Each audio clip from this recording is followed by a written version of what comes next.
या देवी सर्वभूतेषु सरस्वतीरूपेण संस्थिता नमस्तस्यै नमस्तस्यै नमस्तस्यै नमो नमः। आप सभी को प्रणाम। स्वामी दयानंद सरस्वती, जिनका बचपन का नाम श्री मूल शंकर तिवारी था, ये ब्राह्मण परिवार में जन्मे। इन्होंने पूजा पाठ घर में प्रारंभ की अपने घर में। फिर उन्हें कालांतर में जाके कुछ समझ में नहीं आया इन चीज़ों को लेके। फिर उन्होंने एक आर्य समाज की स्थापना की और आप सभी लोग परिचित होंगे दयानंद सरस्वती जी से, जिनको बाद में एक वेश्या ने उनके सेवक के माध्यम से इनको बेच दे दिया था। इनकी मृत्यु हो गई थी, जोधपुर की घटना थी। मैं ये बात समझ नहीं पाया, एक तो ब्राह्मण कुल में जन्म लिए और इनके घर में पूजा पाठ या मंदिरों में आते जाते थे, लेकिन दयानंद सरस्वती अपने घर में ही जो छोटी सी पूजा पीठ रही हो, स्थल रही हो, वहीं वो पूजा पाठ करते थे। आगे चल के उनमें कुछ परिवर्तन आए। उन्हें कुछ जैसे भी सोचा होगा, उन्होंने आर्य समाज का स्थापना किया और उन्हें कुछ हिपोक्रेसी चीज़ें लगती थी। दृष्टिकोण जो भी रहा हो, मुझे इतनी जानकारी नहीं है। आप सभी लोगों को मैं एक बात कहना चाहता हूँ कि कोई भी लड़का लड़की की जब शादी होती है तो नर नारी कहलाते हैं। वैवाहिक स्थिति में उनको पति पत्नी कहा जाता है, नर नारी कहा जाता है। उसके बाद जब उनके संतान होती है तो नर जो है पिता का सुख प्राप्त करता है, नारी माँ का सुख प्राप्त करती है। इस प्रकार कहते हैं एक परिवार, आजकल न्यूक्लियर फैमिली कहा जाता है, पति पत्नी और बच्चे। बच्चे संतान जो पैदा होते हैं, अगर देखा जाए व्यवहारिक तौर पे उन्होंने उस नर नारी का सम्मान बढ़ाया है। नर को पिता कहने का तभी हक हुआ जब उसके संतान हुई, नारी को माँ कहने का तभी हक हुआ जब वो माँ बनी। एक पूर्णता संपूर्णता की बात कही जाती है, माता पिता बच्चे। हम एक दूसरी बात कहना चाह रहे हैं कि ये सारे जो रिश्ते हैं, रिश्ते तो हैं, इनके पीछे अगर काफ़ी कुछ सोचा जाए, विचारा जाए, तो जो नारी आती है नर के लिए, जो जिसकी पत्नी बनती है, उसका कुछ पत्नी पे कर्ज होता है और पत्नी का वो जो जिससे शादी हुई है उसके पति पे कुछ कर्ज है। इसी प्रकार जो संतान होते हैं, उन संतानों पे, उन संतानों से आपने कभी कर्ज लिए होते हैं। अगर वो आपके घर में ना पैदा होते तो आप कर्ज ना चुकाते। शायद बताते हैं प्रभु या ईश्वर कुछ ऐसी व्यवस्था प्रदान करती है, वो ये है एक दूसरे का ऋण है, चुकाया जाता है। पुत्र के लिए कहा जाता है अपने पिता का दाह संस्कार करता है। जब उसके पिता की मृत्यु हो जाती है तो अपने पिता का दाह संस्कार करता है। ये एक ऋण है, वो चुकाता है। सबसे छोटा पुत्र अपनी माँ के मृत्यु पे माँ का दाह संस्कार करता है, छोटा पुत्र ऋण चुकाता है, जैसा कहा जाएगा, कहा जाता है। पुत्र सुख लोग लेते हैं कि पुत्र जरूर हो ताकि दाह दे सके। सोचिए क्या अवधारणा है। हमारे जब संतान होती है, हम पिता बनते हैं, हम कितना खुश होते हैं, लड्डू बांटते हैं, सब कुछ करते हैं। अगर कालांतर में इसको पूरा एनालाइज किया जाए तो आपको लगेगा कि जो पुत्र है यही मेरे चिता को अग्नि देगा, यही मेरे चिता को अग्नि देगा। और जब वो पैदा होता है, लालन पालन करते हैं, तो इन सारे क्रम में एक रिश्ता तय होता है, वो है कर्जों का रिश्ता। आप एक ऋण है जो चुका रहे हैं। जब ये रिश्ता और ऋण ये दोनों चुक जाएगा, मैं कहूँगा ऋण जब चुक जाएगा तो रिश्ते खत्म हो जाएंगे। इस बात को अच्छी तरह से समझने की कोशिश की जाए। रही बात, भारत त्योहारों का देश है, पर्वों का देश है। मैं कोई टिप्पणी नहीं कर रहा हूं, लेकिन क्या अगर पत्नी अपने पति के सुहाग के लिए व्रत ना रखे, करवा चौथ ना रखे, या और तमाम व्रत ना रखे, या पुत्र के लिए व्रत ना रखे, तो इसका अगर आप ये सोच रहे हैं बहुत बड़ा नुकसान होगा, तो केवल एक मनोवैज्ञानिक स्थिति है। सिर्फ इस बात से कि आप अपने पति को आलोचना में ले जाएं, निंदा करें, बेइज्जत करें, अपमान करें, तिरस्कार करें, उसके बावजूद despite of all these things आप व्रत रखते हैं अपने सुहाग के लिए, ये एक विरोधाभास है। इस बात को समझना चाहिए।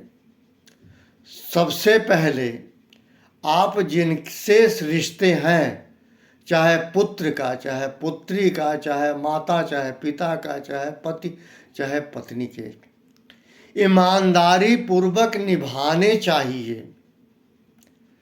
दोष से कोई मुक्त नहीं है, दोष की व्याख्या नहीं करनी चाहिए, इससे कटुता आती है। रात दिन बहुत कुछ सिखा के जाता है, सीख सको तो सीख लो, एक बात। दूसरी बात, किसी ने कहा है जीवन बहुत लंबी आयु की नहीं होनी चाहिए, जीवन बहुत कम आयु की होनी चाहिए, परंतु सुखद और सुंदर होनी चाहिए। लोग कहते हैं आयुष्मान भव, 100 बरस जियो, ये सब कह के आप क्या समझते हैं, आपकी बातों को कह के वो अप्लाई कर लेंगे या उन पे अप्लाई हो जाएगा? जी नहीं, यहीं वो कर्मों का फल भोगेंगे। रही बात उम्र की, स्वामी विवेकानंद 35 साल, और बहुत सारे लोग कम अल्पायु में मृत्यु हुई। इसका क्या मतलब है? क्या उनको आशीर्वाद नहीं मिले भगवान के? ऐसा कुछ नहीं है, केवल आप लोग मनोवैज्ञानिक स्थिति को डोमिनेट करते हो, प्रोमिनेंट मानते हो, इसके अलावा सच कुछ नहीं है। क्योंकि इस मृत्युलोक में जब आप आते हैं, जन्म के पहले आपकी मृत्यु की तिथि निर्धारित कर दी जाती है, आप सभी को जानकारी नहीं होती। सलमान खान साहब, अनिल कपूर साहब, तमाम लोग पिक्चरों में एक कैरेक्टर परफॉर्मेंस करते हैं, करवा चौथ के रूप में, तमाम पूजा के रूप में। किसी फिल्म में गोविंदा जी, करिश्मा कपूर और कौन कौन, दो महिलाएं, दोनों के लिए दोनों अलग अलग करवा चौथ, तमाम। ये इंटरटेन का एक मीडियम हो सकता है, ये मनोरंजन का एक तरीका हो सकता है, रियलिस्टिक अप्रोच नहीं है। आप हमको मनाओ कि हम मर जाए, आपके मनाने से कुछ नहीं होने वाला है। ब्लेसिंग देना और ब्लेसिंग लेना बहुत अच्छी बात है, सबको हाथ जोड़ के प्रणाम करना बहुत अच्छी बात है। आप जिस तरह से सोचते हैं, मैं सिर्फ एक बात कहता हूँ, ये सारे रिश्ते कर्ज के हैं, इसके अलावा कुछ नहीं है। ये कर्ज है, जिस दिन कर चुका लोगे रिश्ते खत्म हो जाएंगे प्यारे। ना कोई पत्नी है, ना कोई बेटा है, ना कोई बेटी है, ना कहीं कुछ है। ये केवल एक सिस्टम है, एक फॉर्मेट है जिस पे आप सभी चल रहे हैं। लेकिन चक्कर ये है कि अगर ये पूरी सच्चाई बहुत अच्छी तरह से समझने की कोशिश करें तो थोड़ा सा गड़बड़ होता है। जैसे मैं रोज सोचूं मर जाना है, मर जाना है, बहुत कम समय बचा है, 65 साल हो गए, 10 साल और जिंदा रहेंगे, 5 साल और इस मैथ के चक्कर में नहीं पड़ना चाहिए। अगर पढ़ना है तो कैपिटल कंजप्शन अलाउंस में डेप्रिसिएशन में एक चीज़ बताया जाता है, कोई मशीन को, क्योंकि मशीन मरने से आपको कोई फर्क नहीं पड़ता, तो मशीन का आप लाइफ कैलकुलेशन करते हैं। मशीन का आप लाइफ कैलकुलेशन करते हैं कि ये मशीन है भैया, ये खरीदो, ये 15 साल चलेगा डंक एक चोट पे, उसके बाद इसकी रीसेल कर लोगे। आपको इसलिए ना कि ह्यूमन लॉस नहीं है, मशीन का लॉस है, इसलिए आपको कोई चिंता नहीं होती, आप उसका लाइफ रेट बता देते हैं। लेकिन कभी कोई व्यक्ति अपने बेटा बेटी, अपने माता पिता, अपने पति या पत्नी का लाइफ रेट नहीं बताता, क्योंकि डरता बहुत है। किससे? मृत्यु से बहुत डर लगता है, बहुत डर लगता है, इतना डर लगता है। मैंने कल कहा था कि अगर पुजारी मंदिर पे उसको ये पता लग जाए कि मैं यहाँ पुजारी हूँ, जो भी पुजारी रहेगा इस मंदिर पे, उस पुजारी की मृत्यु हो जाएगी, उस मंदिर को वो पुजारी छोड़ देगा। इसी प्रकार से भक्तजन जो जाते हैं सुबह जल चढ़ाने, पुष्पांजलि देने, तमाम जगहों पे, मंदिरों पे, मैंने सुना है छोटा सा लोटा लेते हैं, मोटरसाइकिल लेते हैं, जल चढ़ा के तब वो आगे बढ़ते हैं। अगर उनको ये पता लग जाए ऐसा जो करेंगे उनकी मृत्यु हो जाएगी, वो पूजा पाठ छोड़ देंगे, तांबे का लोटा कहीं अलग रख देंगे। ये केवल एक अंडर इन्फ्लुएंस का चैप्टर है, अध्याय है। मैं विरोधी नहीं हूँ, लेकिन मेरा सवाल सिर्फ यही है, क्या करवा चौथ रह के आप विधवा नहीं होंगी? विधवा तब भी होंगी अगर आप में के स्क्रिप्ट में होगा। आपके करवा चौथ रहने से आप सुहागन नहीं रह सकती, इस बात को समझ लीजिए। और मैं कहता हूँ उनको सोचिए जो अल्पायु में 11-12 साल 15 साल बीता नहीं, पुराने ज़माने में उनकी शादी हुई और उनका पति मर गया, वो विधवा हो गई, उन्होंने पति को देखा भी नहीं। हमारी एक बुआ थी हमारे गांव में, उनका गौना भी करीब करीब नहीं हुआ और उनका पति ख़त्म हो गया और वो आजीवन जो है विधवा रही। इसका क्या मतलब है? आपसे वो श्रेष्ठ नहीं है, आपसे वो श्रेष्ठ है क्योंकि ऊपर वाले ने उनको एक तपस्या का मौका दिया, वो तपस्वी बनी। जो नन होती हैं, क्या वो आपसे सौभाग्यवती नहीं है? आपसे कहीं ज़्यादा सौभाग्यवती है कि वो छल प्रपंच में नहीं है। मैं यही कहना चाह रहा हूँ आप सबसे, ईश्वर की चीज़ों को सराहिए, नतमस्तक हो, नमन कीजिए। और ये जो हिपोक्रेसी आप लोग क्रिएट करते हो, समझते हो मैंने जग जीत लिया, अखंड सौभाग्यवती, तो ये तो वो दुनिया भर का, ये सिर्फ प्यारे एक मनोवैज्ञानिक स्थिति को बरकरार करने का तरीका है, इसके अलावा कुछ नहीं है। इन्हीं शब्दों के साथ मैं एक छोटी सी बात बताता हूँ। भारत में एक गायक हुआ करते थे मोहम्मद रफ़ी साहब। मोहम्मद रफ़ी साहब गायन के क्षेत्र में नाम की अगर मैं कहूँ तो गायन के क्षेत्र में भारत में एक धरोहर है। इस धरोहर का हश्र आप सोच नहीं सकते। जब इनको हार्ट अटैक हुआ, पेस मेकर नहीं मिल सका, समय से ट्रीटमेंट नहीं मिल सका, ढंग से इलाज नहीं हो सका, मोहम्मद रफ़ी साहब की कम आयु में मृत्यु हो गई।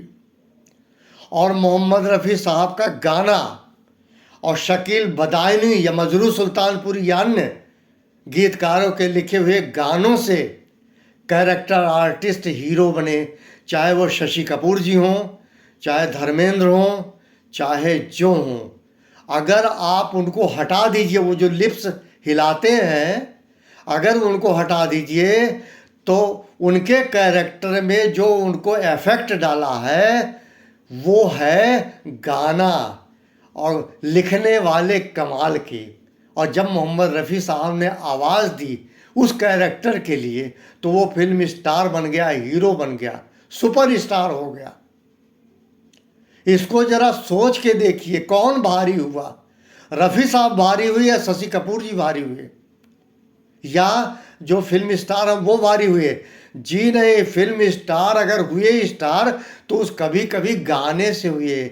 गाने में जान थी तब वो स्टार हुए, फिल्म स्टार हुए। मैं किसी व्यक्ति का नाम नहीं लूंगा, चाहे वो धर्मेंद्र साहब हो, चाहे अमिताभ बच्चन साहब हो। अगर फिजिकल अपीयरेंस में देखिए तो क्या चॉकलेटी हीरो थे क्या? सुंदर थे क्या?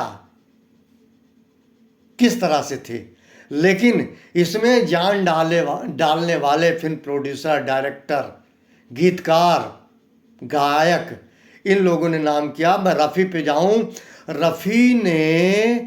रफ़ी पाकिस्तान से जब भारत चले आए, उनकी पत्नी ने कहा मैं भारत नहीं जाऊंगी। मजबूरी हुई, उन्होंने अपनी पत्नी से तलाक लिया और उनकी दूसरी शादी भारत में हुई।